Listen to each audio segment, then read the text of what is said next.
বন্ধুরা, ডাব্লিউবি সাজেশনে জানায় তোমাদের সকলকে সুস্বাগতম। তো আজকে আমরা যে বিষয়টি নিয়ে কথা বলবো সেইটি হচ্ছে যে WB SSC group C and D এখানে গুরুত্বপূর্ণ 30টি প্রশ্ন ও উত্তর আজকে আমরা দেখব এবং সেগুলি কিন্তু খুবই কিন্তু গুরুত্বপূর্ণ। তো অবশ্যই মনোযোগ সহকারে দেখবে, পারলে নোট করে নেবে।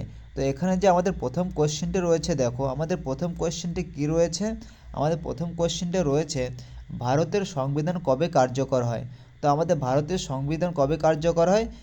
26শে জানুয়ারি 1950 সালে।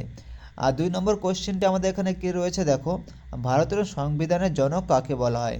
তো ভারতের সংবিধানের জনক বলা হয় ডক্টর বি.আর. আম্বেদকরকে। আর 3 নম্বর কোশ্চেন আমাদের কী রয়েছে, ভারতের জাতীয় সঙ্গীত কে রচনা করেন। তো এখানে উত্তরটা কী রয়েছে, দেখো ভারতের জাতীয় সঙ্গীত রচনা করেন রবীন্দ্রনাথ ঠাকুর। 4 নম্বর কোশ্চেন কী আছে আমরা এখন দেখে নেব, আমাদের 4 নম্বর কোশ্চেনটি কী রয়েছে। তো দেখো এখানে 4 নম্বর কোশ্চেনটি রয়েছে যে ভারতের জাতীয় সঙ্গীতের জনগণ মন কী বলা হয়েছে, ভারতের জাতীয় সঙ্গীত জনগণ মন প্রথম কোথায় গাওয়া হয়। তো উত্তর কী হবে, 1911 সালে কলকাতার কংগ্রেস অধিবেশনে কী গাওয়া হয়, প্রথম ভারতের জাতীয় সঙ্গীত জনগণ মন গাওয়া হয়। 5 নম্বর কোশ্চেন কী রয়েছে, ভারতের জাতীয় পশু কী। ভারতের জাতীয় পশু কী বন্ধুরা, ভারতের জাতীয় পশু হচ্ছে রয়্যাল বেঙ্গল টাইগার। এরপর দেখো 6 নম্বর কোশ্চেনটি কী রয়েছে, ভারতের জাতীয় পাখি কী। তো ভারতের জাতীয় পাখি কী, ভারতের জাতীয় পাখি হচ্ছে যে ময়ূর। এরপরে দেখে নেব 7 নম্বর কোশ্চেন কী রয়েছে। এখানে দেখো 7 নম্বর কোশ্চেন রয়েছে যে ভারতের জাতীয় ফুল কী। তো দেখো এখানে ভারতের জাতীয় ফুলের নামটা কি, ভারতের জাতীয় ফুলের নাম হচ্ছে পদ্ম। 8 নম্বর কোশ্চেন রয়েছে ভারতের জাতীয় ফল কী। দেখো এখানে ভারতের জাতীয় ফল কী রয়েছে, আম। আম হচ্ছে ভারতের জাতীয় ফল। এরপর দেখো আমরা এখানে দেখে নেব যে পশ্চিমবঙ্গের জিকে ভিত্তিক প্রশ্ন, অর্থাৎ এই যে কোশ্চেনগুলো এখন দেবো আমরা 9 থেকে। তো এখানে দেখো এখানে শুধু পশ্চিমবঙ্গ ভিত্তিক জিকে কোশ্চেনগুলি আমরা কথা বলবো। তো দেখো এখানে প্রথম যে কোশ্চেনটি রয়েছে সেটি কি রয়েছে যে পশ্চিমবঙ্গ কবে প্রতিষ্ঠিত হয়। তো দেখো এখানে পশ্চিমবঙ্গ কবে প্রতিষ্ঠিত হয়, 26শে জানুয়ারি 1950 সালে। কত খ্রিস্টাব্দে, 26শে জানুয়ারি 1950-এ। এরপরে দেখো পরের যে প্রশ্নটি রয়েছে সেটি কি রয়েছে, পশ্চিমবঙ্গের রাজধানী কোথায়। পশ্চিমবঙ্গের রাজধানী হচ্ছে কলকাতায়। এর পরের প্রশ্ন কি রয়েছে, পশ্চিমবঙ্গের বর্তমান রাজ্যপাল কে। তো পশ্চিমবঙ্গের বর্তমান রাজ্যপাল হচ্ছে সিবি আনন্দ বোস। পশ্চিমবঙ্গের বর্তমান রাজ্যপাল কে, তাহলে সিবি আনন্দ বোস। এরপরে যে 12 নম্বর কোশ্চেনটি রয়েছে, দেখো পশ্চিমবঙ্গের বৃহত্তম নদী কোনটি। তো পশ্চিমবঙ্গের বৃহত্তম নদী হচ্ছে গঙ্গা, অর্থাৎ যেটি হুগলি শাখা। তাহলে পশ্চিমবঙ্গের বৃহত্তম নদী কোনটি, গঙ্গা। এরপর 13 নম্বর কোশ্চেন কি রয়েছে, দেখো 13 নম্বর কোশ্চেনটি রয়েছে সুন্দরবন কোন জেলায় অবস্থিত।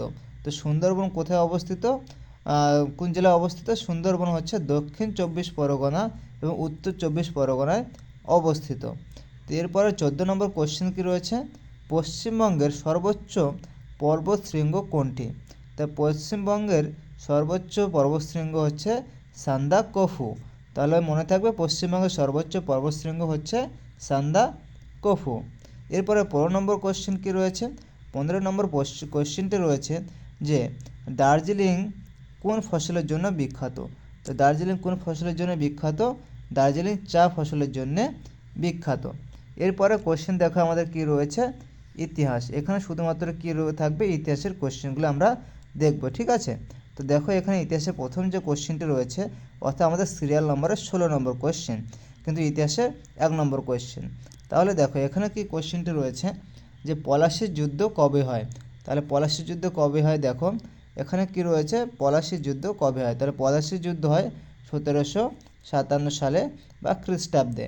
তারপরে প্রশ্ন কী রয়েছে, পলাশির যুদ্ধে কারা যুদ্ধ করেছিল, অথবা পলাশির যুদ্ধ কাদের কাদের মধ্যে হয়েছিল, উত্তর একই। তাহলে উত্তরটি কী হবে, নবাব সিরাজউদ্দৌলা ও রবার্ট ক্লাইভের মধ্যে পলাশির যুদ্ধ হয়েছিল বা পলাশির যুদ্ধ এরা করেছিল। 18 নম্বর কোশ্চেনটি কী রয়েছে, ভারতের স্বাধীনতা লাভ কবে। তাহলে ভারতের স্বাধীনতা লাভ কবে বা ভারত কবে স্বাধীনতা লাভ করে, খুবই সিম্পল কোশ্চেন, কিন্তু এটাও কিন্তু অনেকে ভুল করে থাকে। তাহলে এখানে 18 নম্বর যে কোশ্চেনটি রয়েছে সেটি কি, ভারতের স্বাধীনতা লাভ কবে। তাহলে 15ই আগস্ট 1947 সালে। এরপর কত নম্বর কোয়েশ্চেন? 19 নম্বর কোয়েশ্চেন। তো দেখো এখানে 19 নম্বর কোয়েশ্চেনটি কী রয়েছে, কোয়েট ইন্ডিয়া মুভমেন্ট। তাহলে কি 19 নম্বর কোয়েশ্চেনটি কী রয়েছে, কোয়েট ইন্ডিয়া মুভমেন্ট কী আছে, কবে শুরু হয়? তাহলে কোয়েট ইন্ডিয়া মুভমেন্ট শুরু হয় 1942 সালে। কত সালে? আর একবার দেখে দিই যে এখানে কোয়েট ইন্ডিয়া মুভমেন্ট শুরু হয় 1942 সালে। 20 নম্বর কোয়েশ্চেন, বন্দে মাতরম কে রচনা করেন? বন্দে মাতরম রচনা করেন বঙ্কিমচন্দ্র চট্টোপাধ্যায়। মনে থাকবে, বন্দে মাতরম রচনা করেন বঙ্কিমচন্দ্র চট্টোপাধ্যায়। এরপর আমরা দেখে নেব ভূগোলের কোয়েশ্চেন। এখানে দেখো আমাদের ভূগোলে যে কী কী কোয়েশ্চেন রয়েছে সেগুলো এখন আমরা দেখে নেব। তাহলে আমাদের বিষয়টি কি, সেটি হচ্ছে যে ভূগোল। তো ভূগোলের প্রথম কোয়েশ্চেনটি কী রয়েছে দেখো, ভূগোলের প্রথম কোয়েশ্চেনটি রয়েছে পৃথিবীর বৃহত্তম মহাসাগর কোনটি? তাহলে পৃথিবীর বৃহত্তম মহাসাগর হচ্ছে প্রশান্ত মহাসাগর। এরপর রয়েছে 22 নম্বর কোয়েশ্চেন, ভারতের দীর্ঘতম নদী কোনটি? তাহলে ভারতের দীর্ঘতম নদী হচ্ছে গঙ্গা। তারপরে প্রশ্ন হচ্ছে পৃথিবীর সর্বোচ্চ তার কি আছে 23 নম্বর কোয়েশ্চেন, পৃথিবীর সবচেয়ে উঁচু পর্বতশৃঙ্গ কোনটি? তাহলে পৃথিবীর সবচেয়ে উঁচু পর্বতশৃঙ্গ হচ্ছে মাউন্ট এভারেস্ট। এটা হয়তো সকলেই জানো, এরপরেও কিন্তু যাতে ভুল না হয় সেটা মাথায় খেয়াল রাখতে হবে। এর পরের প্রশ্ন কি রয়েছে দেখো, এর পরের প্রশ্ন হচ্ছে ভারতের মরুভূমির নাম কি? ভারতের মরুভূমির নাম হচ্ছে থর মরুভূমি। তাহলে লাস্ট আমাদের ভূগোলের কোশ্চেনটি কি রইল, যে ভারতের মরুভূমির নাম কি? ভারতের মরুভূমির নাম হচ্ছে থর মরুভূমি। এরপর আমরা কি কোশ্চেন দেখব, এরপরে আমরা কোশ্চেন দেখব বিজ্ঞানের, অর্থাৎ আমাদের বিজ্ঞান থেকে কী কী জিকে আসতে পারে সেটা আমরা এখন দেখে নেব। তাহলে আমাদের বিষয়টি কি, সেটি হচ্ছে যে জিকে বিজ্ঞান। তাহলে এখানে যে প্রথম কোশ্চেনটি রয়েছে বিজ্ঞানের তরফ থেকে সেটি হচ্ছে যে পানির রাসায়নিক সংকেত কি? তাহলে পানির রাসায়নিক সংকেত কি? H2O। এটা তো মনে থাকবে, পানির রাসায়নিক সংকেত H2O। এবার 26 নম্বর কোয়েশ্চেন, সূর্য কোন ধরনের নক্ষত্র? এটা হয়তো অনেকেই জানো না। সূর্য কোন ধরনের নক্ষত্র? মধ্যম আকারের নক্ষত্র, অর্থাৎ G type main sequence star. এটা মনে থাকবে, G type main sequence star, অর্থাৎ মধ্যম আকারের নক্ষত্র। এর পরের প্রশ্ন, বিদ্যুতের এককে, বিদ্যুতের একক হচ্ছে অ্যাম্পিয়ার, বিদ্যুতের এককের নাম অ্যাম্পিয়ার। এরপর 28 নম্বর কোয়েশ্চেন, মানুষের শরীরে রক্তের রং লাল কেন? তাহলে দেখো এখানে মানুষের শরীরে রক্তের রং লাল কেন?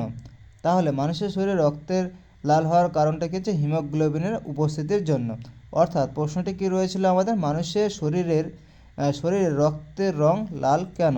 তার উত্তর কী হবে? হিমোগ্লোবিনের উপস্থিতির জন্য মানুষের শরীরে রক্তের রং লাল।